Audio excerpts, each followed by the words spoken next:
በስመ አብ ወወልድ ወመንፈስ ቅዱስ አሐዱ አምላክ አሜን።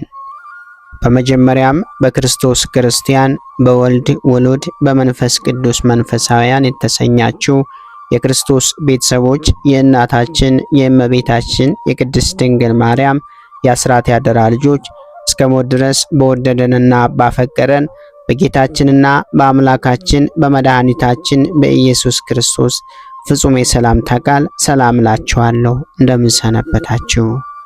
አሜን። የጌታችንና የአምላካችን የመድኃኒታችን የኢየሱስ ክርስቶስ ስሙ ከአጽናፈ ዓለም እስከ አጽናፈ ዓለም ከፀሐይ መውጫ እስከ ፀሐይ መግቢያ ድረስ የከበረና የተመሰገነ ይሆነልን። እንዲሁም አትለየውምና እናቱ እናታችን እመቤታችን ቅድስት ድንግል ማርያም ስሟ የከበረና የተመሰገነ ይሆነልን። ቅዱሳን መላእክት፣ ቅዱሳን ጻድቃን፣ ቅዱሳን ሰማዕታት እግዚአብሔር ያከበራቸው ሁሉ እንደየክብራቸውና እንደየሞገሳቸው የተመሰገኑና የተከበሩ ይሆነልን። እንዲሁም የተወደዳችሁና የተከበራችሁ የሰንበት ሚዲያ የዩቲዩብ ቻናል ተከታታዮች ሁላችሁም በያላችሁበት የዓለም ክፍል የእግዚአብሔር አምላክ ሰላምና ፍቅር ከእናንተ ጋር ይሁን። ይህንን መርሃ ግብር በየሥራ ቦታችሁ በየመኖሪያ ቤታችሁ ሆናችሁ በእምነት የምታደምጡ የቅዱሳኑ ረድኤትና በረከት ከእናንተ ጋር ነው።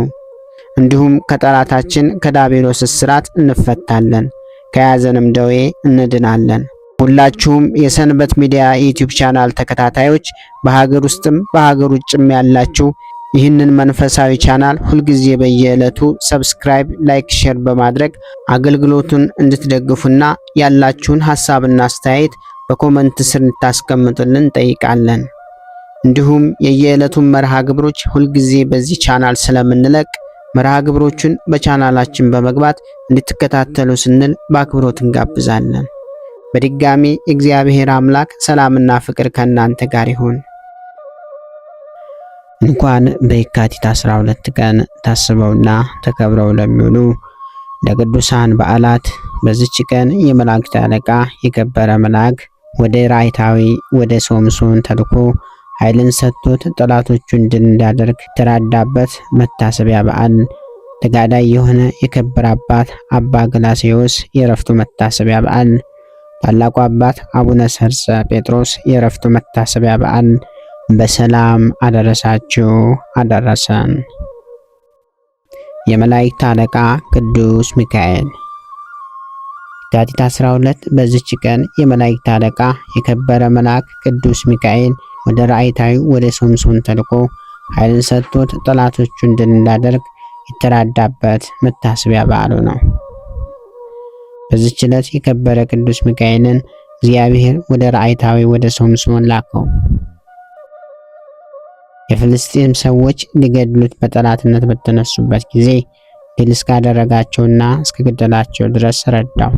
ኃይልንም ሰጥቶት በአህያ መንጋጋ ከእርሳቸው 1000 ሰዎች ገደለ።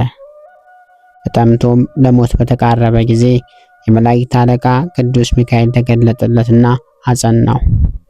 እግዚአብሔር ከአህያ መንጋጋ አጥንት ውሃን አፈለቀለትና ጠጥቶ ዳነ። ዳግመኛም ከሚስቱ ጋር ተስማምተው ዓይኖቹን አሳወሩ። የራሱንም ጠጉር ላጩ፣ አሰሩትም።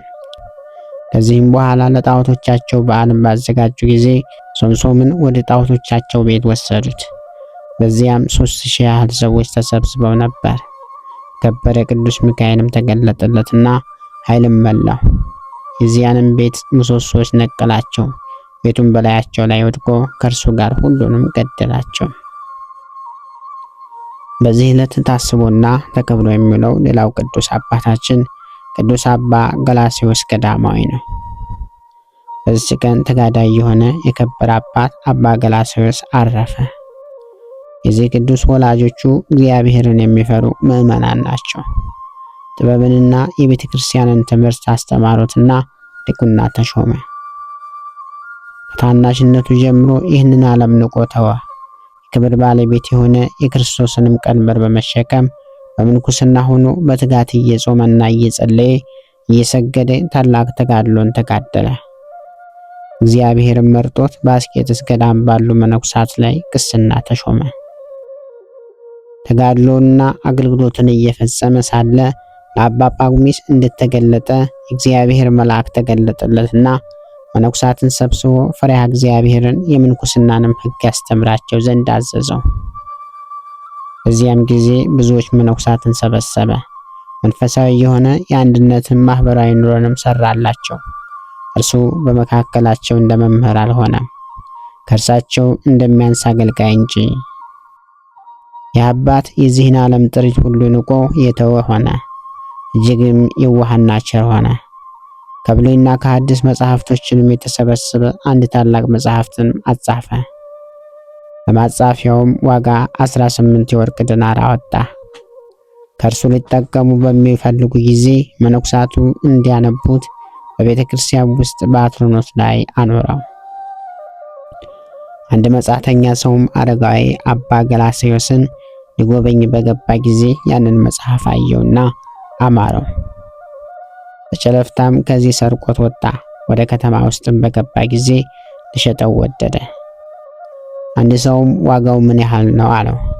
እርሱም 17 የወርቅ ዲናር ስጠኝ አለው። ያ የሚገዛውም ሰው ያልከውን እሰጥሃለሁ፣ ነገር ግን ለወዳጅ እስካሳየው ታገሰኝ አለው። ያሳየውም ዘንድ ሰጠው። የሚገዛው ሰው ግን ወደ አባ ገላስዮስ ወሰደውና ተመልከትልኝ፣ መልካም ከሆነ ገዛዋለሁ አለው። አባ ገላስዮስም ያመጣውን ሰው ካንተ ምን ያህል ፈለገ አለው። 17 የወርቅ ዲናር አለው።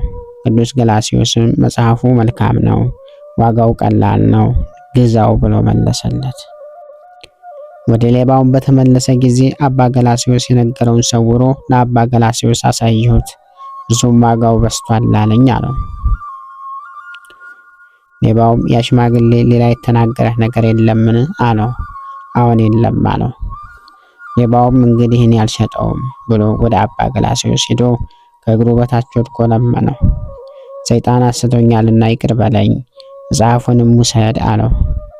የከበረ ገላስዮስም እኔ መጽሐፉን መውሰድ አልሻም አለው። ሌባውም በፊቱ እያለቀሰና እየሰገደ ብዙ ለመነው። በብዙ ድካምም መጽሐፉን ተቀበለው። ማንም ያወቀ የለም።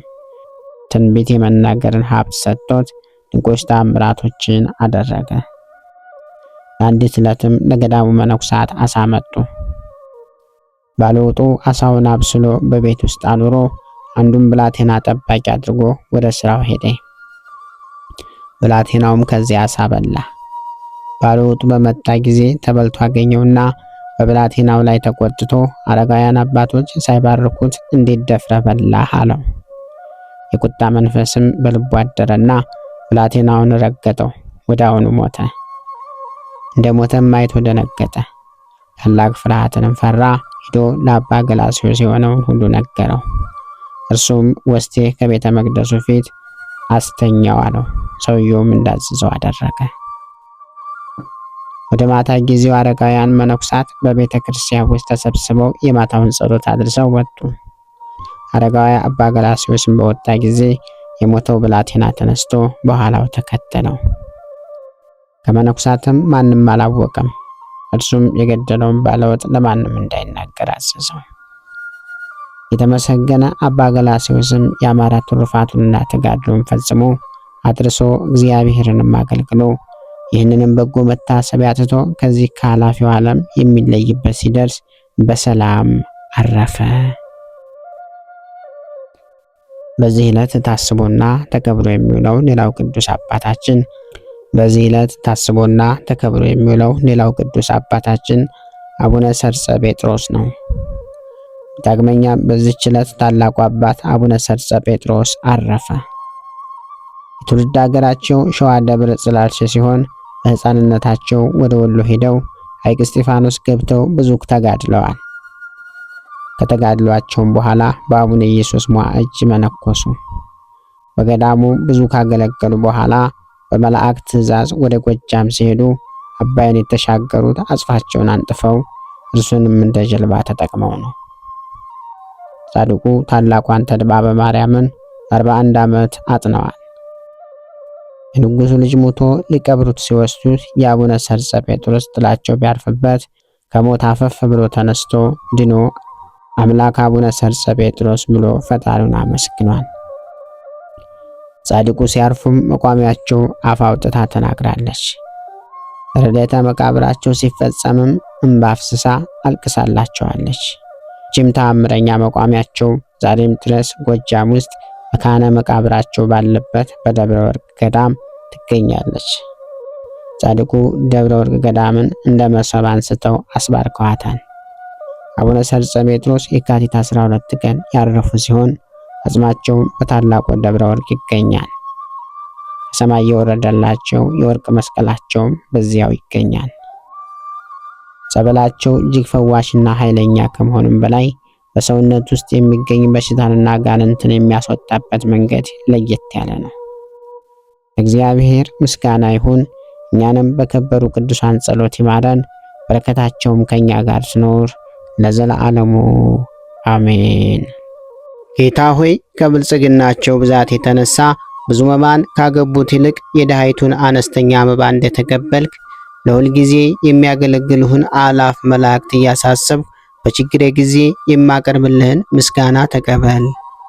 እናንተም ቅዱሳን ነቢያት፣ የወንጌል ሰባኪያን ሐዋርያት፣ ሰማዕታትና ጻድቃን፣ ትጉሃን መላእክት፣ ፍጹማን ደናግል እንዲሁም ደጋጎች መነኩሳት ወይ ልጅ አዋቂ ሳይለይ የምንሰበሰብበትን የጉባኤ ቦታ ባርኮ ይህንን መጽሐፍት አዘጋጅቶ ብራና ዳምጦ የጻፈውና ያጻፈውን ከግዕዝ ወደ አማርኛ የተረጎመውን ቃለ ንባቡን በእርጋታ መንፈስና በተመስጦ ሕሊና ያዳመጠ በደለኛን ሁሉ የምታስምር የጌታ እናቱ በማርያም ጸሎት ኢየሱስ ክርስቶስ ሆይ በአንድነት ይማረን። ኢየሱስ ክርስቶስ ሆይ በአንድነት ይማረን። ኢየሱስ ክርስቶስ ሆይ በአንድነት ይማረን።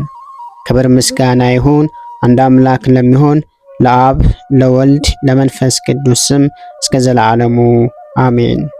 ወስብሐት ለእግዚአብሔር ወለወላዲቱ ድንግል ወለመስቀሉ ክቡር። ይቆየን።